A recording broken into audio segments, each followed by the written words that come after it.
Hey, everybody, welcome back to an episode of the Modern Customer Podcast. I'm your host, Blake Morgan. Today, my guest is Zack Kass. Zack is a futurist. He is the founder of ZKAI Advisory and the former head of go-to-market for OpenAI, where he built its sales, partnerships, and solutions teams. His work as an executive in residence at the University of Virginia focuses on the socioeconomic impact of the AI revolution, and his advisory firm helps Fortune 1000 companies and governments effectively adapt to the rapidly changing environment. Zack's mission is to demystify AI and help the world build a more beautiful future. Today, we are talking about AI and all things customer experience. We're talking about his predictions for how AI will change customer experience overall, the software market, and so much more. Please enjoy Zack Kass. Zack, welcome to the Modern Customer Podcast. It is so nice to see you this morning. Thanks for having me. It's great to be here. You're about 1 hour north of me in Santa Barbara, so maybe next time we can, somehow record this in a studio, but it's good to see you. I've definitely noticed you on the speaking circuit, talking a lot about AI. And my audience, we were just chatting, are largely customer service professionals, contact center leaders, CXOs that run customer experience. I think we should just kick off. I'd really be curious to know how you actually got involved with OpenAI. And I know you started doing AI stuff really early, but can you just talk a bit about your career? So I graduated Berkeley in 2009, having studied history and computer science, and then actually tried to make a go of it playing volleyball, um, Fun. which didn't work. But it was the global financial crisis, and so there just weren't many jobs available. Came back to San Francisco, got a job at a company called Crowdflower, which then became known as Figure Eight, and then sold to Appen, and is now part of the Appen business. It was the first machine learning data labeling service at computer scale.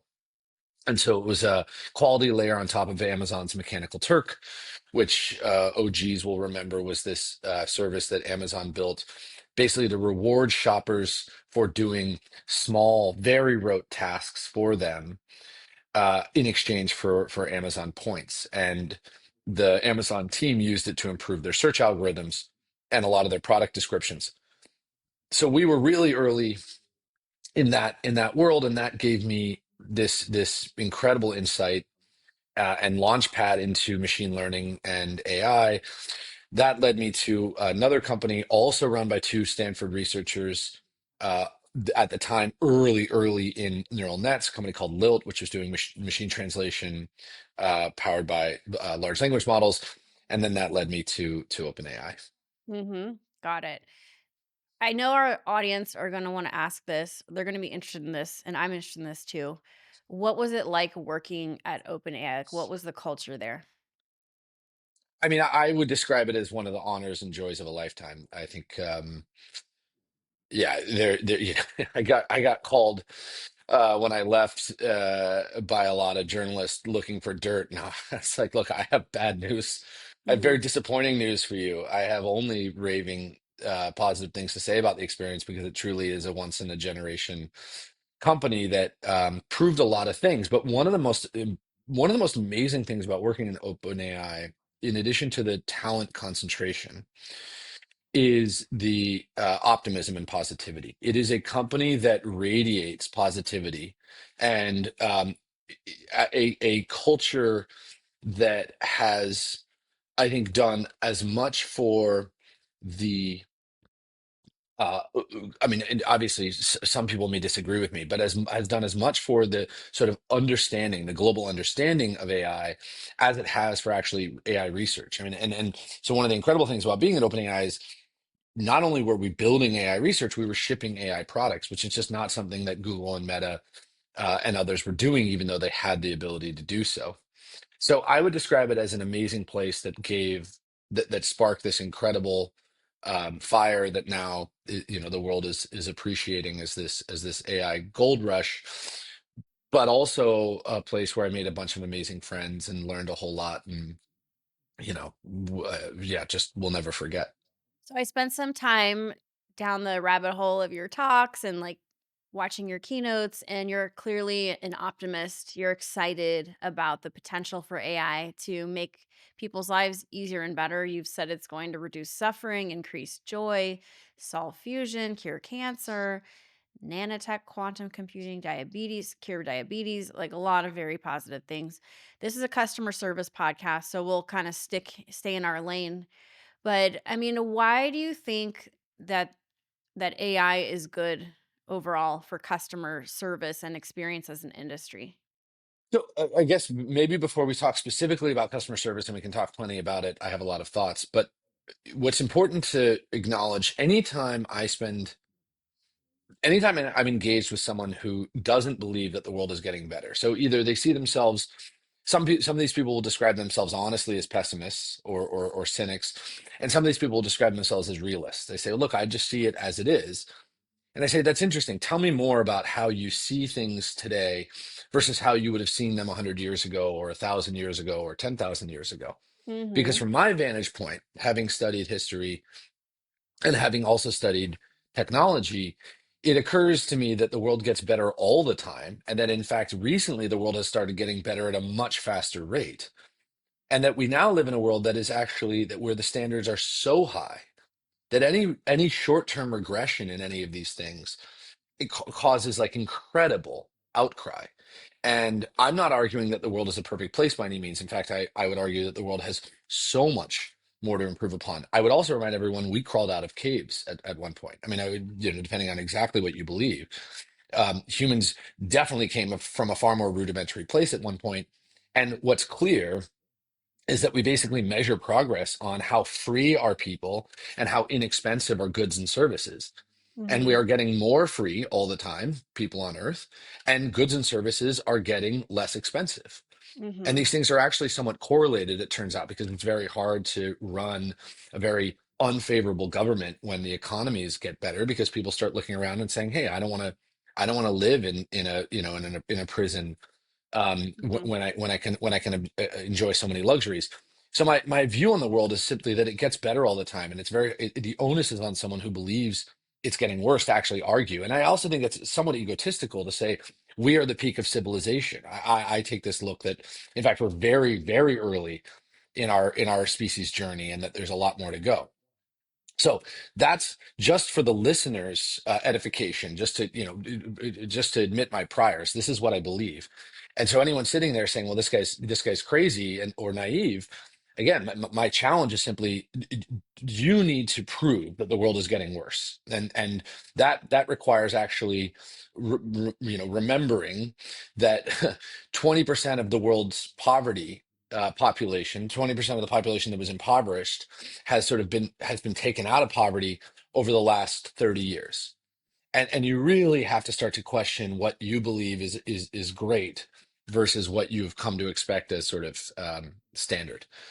I agree with As for you, I will say. Okay, okay, I'm an great. optimist because every All right. time I pick up my phone and I order 20 things from Amazon, I remember like the schlep of my parents having to go to the local store. Like I wouldn't be able to be a working mom and a woman in business really if it weren't for technology, smartphones, and social media. So I'm with you. I got you. All I right. agree. All right. So there are my priors. I just want to spell that out so that no one I'm okay being accused of naivete. Um, but I do think people who believe the world is getting worse really need to examine how much they have to prove in order to make that case. Now, with customer service, yesterday I had this incredible experience that I was really excited to talk to you about, Mhm. wherein I ended up playing literal telephone with a very large hotel brand that will remain unnamed, who I'm actually very loyal to. Um, and it ended up costing me about an hour and a half, and it was work that basically I alone could do because it required navigating a bunch of systems, some of which my assistants didn't have access to, and in the end had to actually help some of these employees make sense of a system that they themselves didn't understand. Okay. And it got elevated to multiple people, and the whole crux of this was consolidating two loyalty profiles.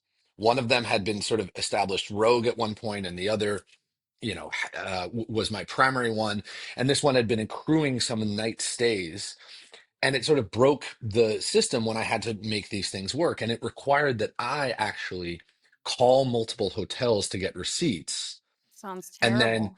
consolidate these things. So I was left sitting there saying, okay, who wins? Because this, like, who wants this to stay the same? So I was trying to like make, because Hmm. follow the money, right? And it was Right. like, corporates are greedy, right? That's sort of it's consumers' priors these days. And I'm like, this is not a result of greed. There is truly no one's interest is actually in the messiness of this process. Not mine, not the hotels, not the people running this function, not the people delivering the function. And so then I sort of sit there and say, okay, why did this happen? Well, obviously it happened because we built an internet that allowed us to connect a lot of information, but it also doesn't like perfectly do so. And so you end up having these like magical moments piecemealed together by these very unmagical, awful moments, right? Where I'm like literally getting a physical receipt and sending it to some unnamed Yeah. email address. And so I look at this and I say, look, it's 2025, and we talk about all the incredible things that we are going to have soon, and the number of experiences that exist like this. And this is an advanced hotel company. This is a Yeah. very advanced business, and I'm like, no one wants this. No one wants this, and this is clearly the stuff that's about to be solved by AI, by agentic AI, where all of this stuff starts to become automated in a background. And Hmm. then that leads to the obvious question, which is what is the future of customer service, and what does it actually mean to provide great customer service? And in a world where everyone wants to differentiate, it occurs to me that actually figuring out how to start doing more proactive upstream work becomes the future of customer service, where the back end actually starts to feel commoditized. And so my theory on why it all gets so much better is that it starts to automate a lot of the work that accrues a really negative experience to the actual user, no matter how wealthy they are, no matter how much status they have. It's just stuff that has to get done. And then it allows these companies who pride themselves in great customer service to start seeing customer service as a true value add, as actually a differentiating experience wherein they can start doing really creative, interesting things, because the stuff on the back end isn't so rote and quagmired. And so this was sort of my take from yesterday, and I guess I'll sort of start and leave that there. Yeah, I like that because it's like so stupid that most of us that study customer experience are just scratching our heads going like who wins when you treat customers like when you're so inefficient that like literally why? And it just seems to boil down to limited thinking, like short-term thinking that is so rampant still. I mean that's my answer.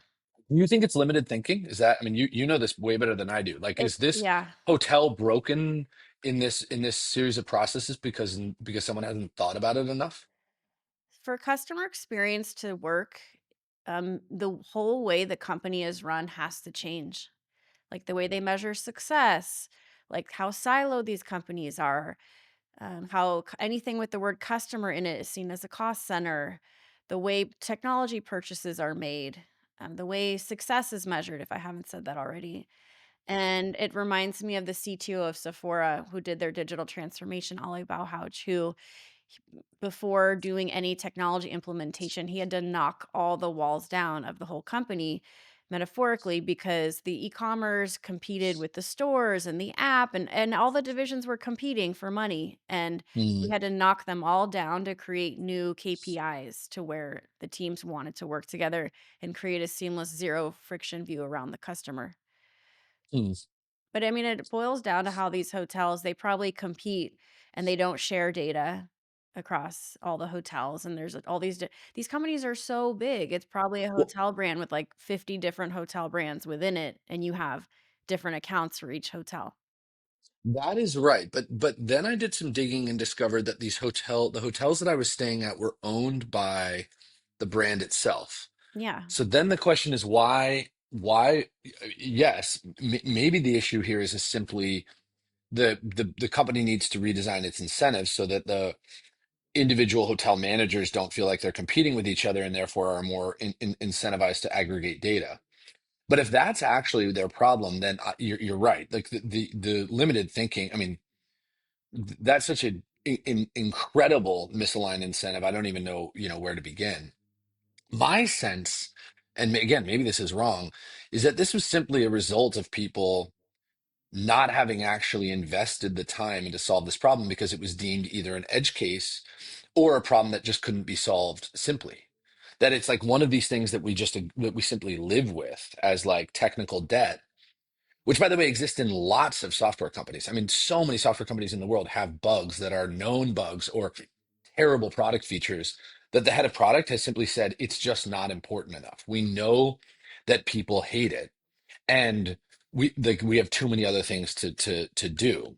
Um, which is sort of how I see a lot of customer experience issues. But again, maybe I'm wrong. Yeah, and that's why the more customer-centric companies, they're often run by founder CEOs. A lot of them are probably companies you've worked with or been customers of, digitally native, Hmm. because the founder CEOs can be like Steve Jobs and just tell everyone, like tell the board, like, sorry, this is what we're doing because it's the right thing to do. Instead of these other CEOs that come in and they make decisions based on how they can. I mean, it sounds terrible, but I mean, they're thinking about their bonus. They're thinking about just looking good for the next few quarters until they take their next CEO job. And I do think that the leadership, it's a big piece of it. I'm sure you're right, and but I would still point to. I mean, yeah, maybe Travis Kalanick is an interesting take. Maybe he's not a customer experience. Brian Chesky is a great example, right? Airbnb Mhm. is one of these classic founder CEOs, customer experience first, and Airbnb had so many customer experience issues by nature of the fact that what it was doing was so complicated. I don't think, Airbnb is one of these fascinating companies to me that I really just think gets not nearly enough credit for. I don't Yeah. like Airbnb for the most part. I don't use it. I much prefer the reliability. Oh, and when I use it, I use Airbnb Lux because they control a bit more for it. Okay. But the amount of work that is required to organize a marketplace that big and make sure that the number of the multiple constituents, it's a multi-sided marketplace, the number of constituents involved are happy, and not just happy, but thrilled because the expectation when you rent a car is very low. You're like, does it have gas? Are all four tires, good? Does it smell like smoke? No. Okay, fine. It's acceptable. When you stay in a home, your expectation is you're like, this is this I'm comparing this to hotel. And what they have to do to coordinate all that is incredible. And as a result, a lot of things did not work very well because there were just so many things that people were judging, right? Yeah. That needed to work well. They messed up a lot of, they've just messed up a lot of stuff over the years. And my take has always been because they didn't have the tools to actually make everything magical. And I think in Brian's case, and one of the great reasons to bet on Airbnb now is because of AI. It can start solving a bunch of much more complex issues that Brian would love to solve, but he simply cannot because the number of moles that you have to whack in a game where you are serving multiple sides of a marketplace with very high standards is just crazy. And so my argument would be that in Brian's case, he's a founder CEO who really wants to deliver a magical customer experience, who has simply struggled to do so consistently because it's just been this hard, and now he can. And my guess is in the case of this hotel company, maybe not, but my sense is maybe it's the same. Now the question is, are they going to adopt it as fast? And this leads us to the actual interesting where the rubber meets the road, which is now everyone's going to have the tools available to them. Who's actually going to deliver, right? Who's actually going to take advantage of this technology and start to set themselves apart from the rest? AI, customer experience, the whole software market is in such a state of flux right now, and maybe even panic, where Hmm. all these companies now have to be AI companies. Some of them are even exaggerating their features. It's just such an interesting time to be studying customer experience. At the same time, yeah, like some of these blue chip brands, like these old school brands, yeah, the experience delivered just still falls so short. And then you, being this technologist, you're going, why? Why? Mhm. Um, any other thoughts about what is going to happen to the technology world as a result of OpenAI and everything it has done to disrupt technology? Well, that's I guess, a big question. Yes, my expectation is that, as you just said, I think a lot more. I think software companies will start to label themselves as AI companies, um, and so will probably many businesses. I also think there will be a fundamental I think, one of the questions is, does the next great law firm exist today? Does the next great hospital group exist today? Does the next great insurance provider? I mean, now you have to start asking, with a paradigm shift this big, will industries be reinvented from the inside out? So will we see hospitality brands adopt this technology and redefine what hospitality and customer experience should be? Or will you see an upstart like Uber take advantage of mobile the way it did, and do so with AI? Right. So whereas the next great taxi company did not exist in 2005 or six, uh, the next great hospitality brand did not exist in 2005 or six. It took this mobile revolution to introduce the world to Uber and to Airbnb. The question now, I think, broadly should actually be asked of the entire world and every major industry, really, with the exception of things like, rare earths and mining, right? Probably these companies are gonna, they're like cockroaches. That, if you own the earth, you just live on past everyone. But I think many businesses are going to discover that their moat is actually much smaller than they realized when the cost of creating value starts to shrink. And so panic, is going to give way to, sort of, I think, this renewed sense, whatever you're observing, to this renewed sense of optimism and sort of excitement, where people are going to say, yeah, well, why does this have to be broken? And more importantly, is this company even the right one to take the industry forward, or are we going to see this reinvention of these companies? And as a reminder to everyone, the S&P 500 turned over a lot in the last 30 years because of the internet and then mobile. Why is it, why are all the blue chip stocks guaranteed to be blue chip stocks forever? I mean, there is no guarantee, right? I mean, there's just no reason that we won't see a bunch of new entrants into the global economy because of what AI presents. But let's just for a minute, let's just look at some of the most hated industries in the world. So From a government, customer experience standpoint. yes, um, Hmm. healthcare, Hmm. telecom, insurance. I mean, let's look at insurance. I've been sort of Airlines. oh, and yeah, and airlines. Hmm. I mean, let's say, like, what do you think that, like, let's say insurance? I mean, we both live in California. You and I live close by. My house almost burned down in January. We still have home insurance, Wow. like Where do you live? Calabasas. Uh-huh. Yeah. So I guess the question is, will these companies use AI for good to make customers' lives easier and better, or will they just, like, you could see insurance companies, like, they're using drones to minimize their risk and, like, fire customers to see, like, how much brush is in their backyard, or will they use technologies to figure out ways that are, like, solutions that are win-win? Like, how can we maximize our profits while also helping people that are in need? What do you think?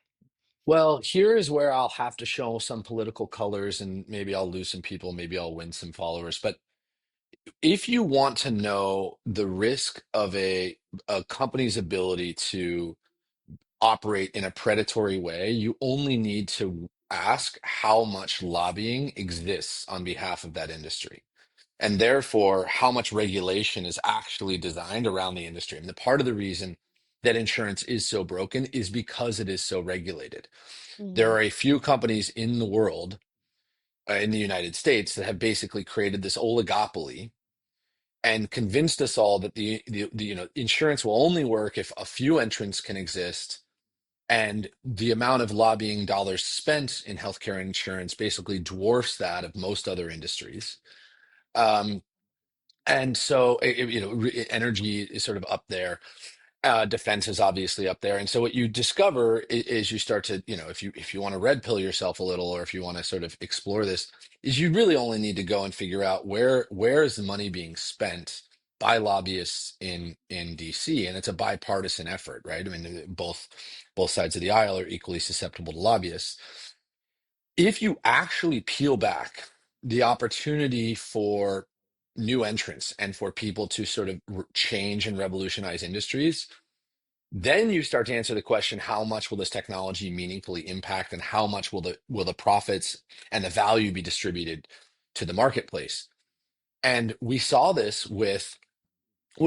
to see this with industries like Airbnb. We started to see this with hospitality, with airlines, et cetera, where we started to see like companies show up and sort of reinvent the industry and set new expectations for people. The question is that going to be allowed? Are we going to allow that to happen in things like insurance and healthcare? And my answer ultimately is yes. And I think what's going to happen is we're going to see the privatization of, by the way, education to me is where this is going to start, because education is fairly deregulated. The number of parents that are already moving their kids, for example, into uh, micro and home schools is growing about 8% year over year in the United States. My friends talk about an AI school, by the way.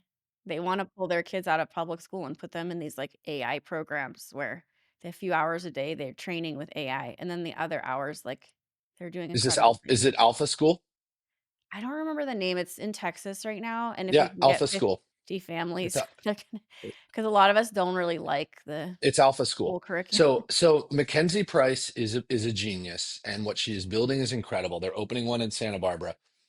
I'm obviously Do you I'm have kids? particular to Alpha. I don't. Okay. We just got married. Oh, Um, congratulations.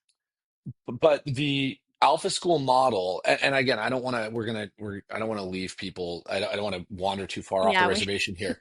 But what people need to know, Alpha dot School is the future of education. Now, Alpha School itself may not be the only winner, and it may not even be the big winner.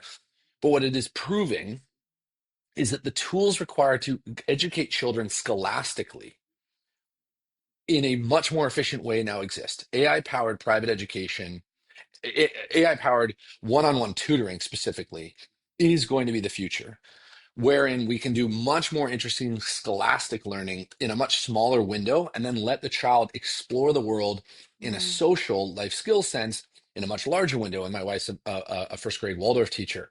So Oh, cool. I believe very much in alternative education as a means to sort of raise the whole child, especially in a world where intelligence becomes very inexpensive thanks to AI. What you know actually is far less important than how you make someone feel and how you move through the world. This is something I Yeah, believe very much. yeah. So, what's amazing about education is then the question is, okay, are the public schools going to adopt what Mackenzie has branded as 2 hour learning, or or are we going to reinvent the system? And what Mackenzie did, and what 2 hour learning and Alpha School did, is they said, look, instead of selling software to schools, we're going to build our own school. And my theory is that this is now going to happen in every major industry. What we are going to see is people say, you know what? I've had enough of this industry entirely. The answer is not selling software into the industry to make it more efficient. The answer is redesigning the industry with the tools that we now have available to us. And for those who are so cynical that they cannot imagine insurance getting better, I will remind you that the world gets better, and it is truly so abysmal, so abhorrent right now that it can only get better at this point, and it will. And I Mhm. think it's going to get better for two reasons. One, what we're seeing now with education is that in a world where parents can take their kids out of public school and put them in private school, people are building much better private alternatives and giving them the opportunity to do that. And then the more parents that do that, actually, the lower the cost of these charter and private schools, because you just have economies of scale. The other thing that's incredible and happening in real time is parents who can't afford Alpha School are actually realizing that the tools that Alpha School uses to our learning are available to them. And so the open sourcing of these one-on-one private tutors is now so available to parents that they can say, you know what, we can actually design our own curriculum for our kid. And they don't have to sit in a classroom with 40 students. The same thing is going to start happening in all of these industries, because the cost to deliver the value in that industry is going to come down. And primary healthcare, family medicine, and pediatrics is next. I just assure people that there will be many interesting alternatives to their current primary care setup today in a world where GPT-4o is already better pathologically at diagnosing 180 skin conditions than a dermatologist, where it is better at basically every radiology scan except for the chest scan than a human radiologist. We are starting to basically make the cost of preventative and primary healthcare so inexpensive that companies are going to show up and say, hey, we will deliver you this service outside of network with, no insurance required. And it basically takes then all of this really, really important low cost stuff and gives it to families at a much more accessible price. And you can start to imagine local businesses starting up and saying, hey, we will guarantee your house with a drone. I mean, Hmm. everyone bashed Rick Caruso for protecting his investment when the Palisades fire hit, and I get it. And also, he knew he laid flame retardant. He knew what the risks were and was prepared. And people are like, oh, it's so dystopian to describe private services. And I'm like, is it actually? Is it actually that crazy to imagine a world where the government becomes such an inefficient spender of capital that we actually see this incredible new influx of services designed to be much more competitive in the market in a world where the California government doesn't have to compete with anyone, so they don't, right? I would love to see private companies start to compete with Newsom on the services that he offers. Anyway, we've gone really far at this point, but my point to most people is if you hate an industry, it's not long before someone very pioneering and smart realizes that that industry can be reinvented because of the tools now available to us. And the question on how predatory the process is going to be lies in how much does the government get to control the regulatory capture? Insurance companies profit because the government has allowed them to profit so much and has created laws specifically to let them do so.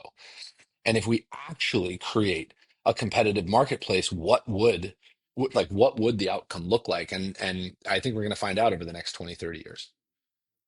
Wow, we could honestly talk all day. This has been really interesting. And I hate to say we have to get into the rapid fire before I let you go. Number one, what's the most important part of your morning routine?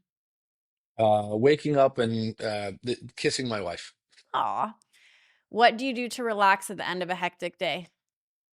We have a sauna and a cold plunge on Oh, the awesome. patio. Yeah, so yeah, it's a real Joe Rogan answer.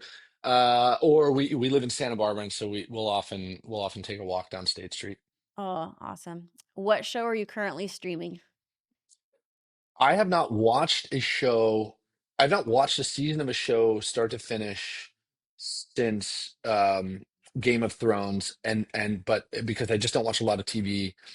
Always Sunny in Philadelphia is my guilty pleasure, and when I must watch a screen, I watch it. But we did just start White Lotus season 3, so Mhm. I'm hoping it gets interesting soon because it is a slow burn so far. I know. It's not as good as the first 2 seasons. I don't know what happened. It's hard. Those are good shows. I know. It's a high bar. What's your idea of perfect happiness? Fi- uh, Easy outside with friends and family. I probably at the beach. What is one mental health strategy for managing hard days? Depends on where you are in life. I think when you're younger, my mental health strategy actually was to decide that I was gonna. I think what served me really well was pushing through really hard days, actually fighting through it. Our brains are just much better equipped to sort of grin and bear it. As I get older, it's being more graceful with myself, spending much more time talking about my feelings with my wife and my friends. Nice. And if you could have lunch with anyone dead or alive, who would it be? Oh, I am related directly to Benjamin Franklin. Oh, He is my fifth great grandfather. My mom is named after his only not biological his only legitimate daughter, Sarah Bache Franklin, and I would love to spend time with Benjamin Franklin. my daughter dressed up as him. I don't that she did. I don't know if you haven't done this yet because you don't have kids, but the living statues. So she dressed up as him Well, and I was a kid once in California and did in fact dress up as Benjamin Franklin also. So that is so cool that that's your lineage. Like amazing. yeah, Anyway, last question. Wow, that's like a whole other podcast. Last question. If you had to describe your outlook in one quick motto, what would it be? The world gets better all the time, and optimism is not naive. This has been so interesting. If my audience want to like book you for a speech or follow your work, what's the best way to do that? Zack Kass, ZackKass.com. And yeah, we have an advisory business, and we have a book coming out May 31st called The Next Renaissance, the AI and the expansion of human potential. And of course, we get a lot of emails, and I respond to most of them. So if people want to, they're welcome to respond to any of what they've heard today there. Well, this has been so interesting and so fun. I hope you'll come back. Thanks for being here. Everybody, thanks for tuning into the Modern Customer Podcast. Until next time. Thanks for watching. Don't forget to subscribe to my YouTube channel or follow me on social media, including Instagram, LinkedIn, X, and more.